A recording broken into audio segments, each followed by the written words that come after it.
आज आपण डाळ कैरी बनवणार आहोत, तर त्याच्यासाठी मी हरभऱ्याची डाळ 4 ते 5 तास भिजत घातलेली होती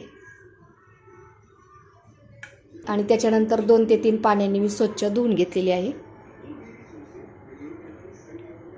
डाळीमध्ये मी हिरवी मिरची, आलं, जिरी, कैरी 2 टेबलस्पून किसून घेतलेली आहे, त्याची वरची हिरवी साल काढलेली आहे, चवीनुसार मीठ आणि कोथिंबीर स्वच्छ धुवून चिरून घेतलेली आहे। अगोदर मी मिक्सरमध्ये डाळ ओबडधोबड अशी अर्धवट मिक्सरला बारीक करून घेणार आहे, जास्त पेस्ट पण नाही बनवायची।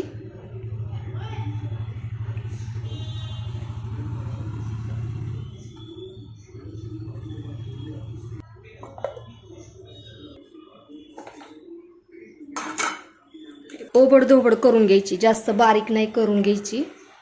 हे पाय अशी। आता कैरीमध्ये टाकण्यासाठी हे साहित्य घेतलं होतं, मिक्सरमध्ये टाकून घेऊयात।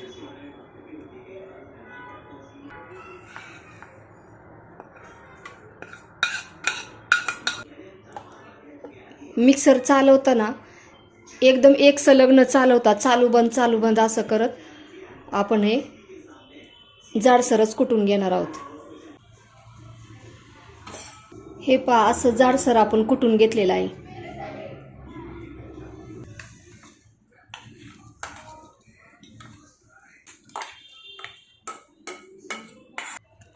आता याच्यामध्ये आपण फोडणी करून टाकणार आहोत, तर त्याच्यासाठी आपण फोडणीमध्ये मोहरी, हिंग आणि हळद, कढीपत्ता एवढं याच्यामध्ये आपण टाकणार आहोत। हे पहा, तेलाची फोडणी करून आणलेली आहे।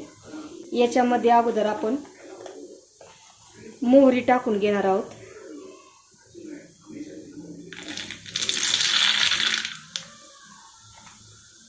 मोहरी चांगली तडतडली की याच्यामध्ये कढीपत्ता, हिंग आणि हळद अगदी सगळ्यात शेवटी घालायची आणि लगेच याच्यामध्ये टाकून द्यायची अशी फोडणी। त्याच्यामुळे मग हळद सुद्धा जास्त करपत नाही तेलामध्ये। आता आपण हे सर्व मिक्स करून घेऊयात।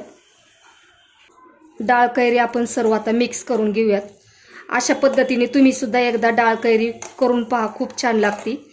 आणि ही डाळ कैरी फक्त 2 दिवस छान राहते, नाहीतर मग ते तुम्ही म्हणताल 4 ते 5 दिवस करून ठेवायची का, 8 दिवस करून ठेवायची का। डाळ भिजवलेली असते, त्याच्यामुळे ती जास्त दिवस टिकत नाही। जास्तीत जास्त 2 दिवस ही व्यवस्थित टिकते पहा। त्याच्यामुळं तुम्ही एकदा अशीच नक्की करून पहा। मस्त अशी आपली डाळ कैरी तयार झालेली आहे। चवीला सुद्धा खूप छान लागते।